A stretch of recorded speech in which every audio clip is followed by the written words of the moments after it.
Le cinéma, c'est pas une réponse, c'est une question. C'est une façon d'interroger l'art, d'interroger le monde. La réalité, quand elle est projetée, elle scintille. C'est une question, en fait, que je me suis posée et qui était le point de départ, qui est qu'est-ce qui pourrait se passer dans la tête de Ashraf pendant qu'il traverse cette montagne, parce que, bien sûr, dans le film, ça prend quelques minutes, mais dans la vie, c'était sur plusieurs kilomètres, je ne sais bien combien d'heures, il a été tout seul avec ce fardeau, et vraiment, c'était ça, moi, comment on peut survivre à ça, et qu'est-ce qu'on déploie comme ressources, en fait, pour le faire.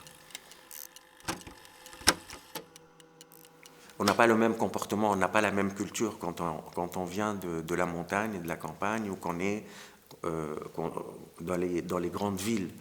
Donc je n'ai pas du tout fait de casting dans les grandes villes et on est parti dans les collèges ruraux. Je mettais en place des ateliers avec des adolescents entre 12 et 17, 18 ans, par petits groupes de 20, de 15. C'était 7 heures par jour.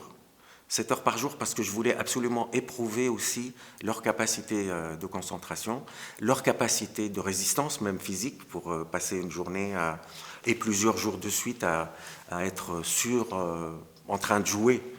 Parce que un tournage de film, c'est aussi ça. Et sur tournage, on savait qu'il allait être difficile parce qu'on allait le faire à l'approche de l'été, même une partie de l'été, dans des montagnes. Il faisait 50 degrés au soleil, réellement. Donc ça a été vraiment très très bénéfique pour le tournage.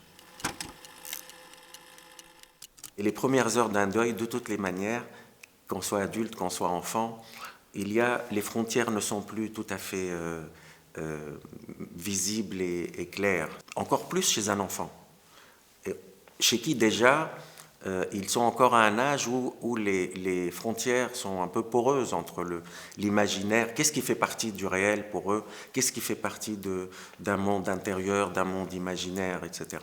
Il fallait de la poésie aussi pour le spectateur, qu'il puisse...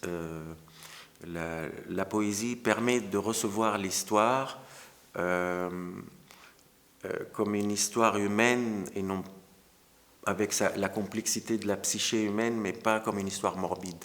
Le film n'est pas morbide du tout. Le film voilà, c'est l'humain et avec toute son intériorité.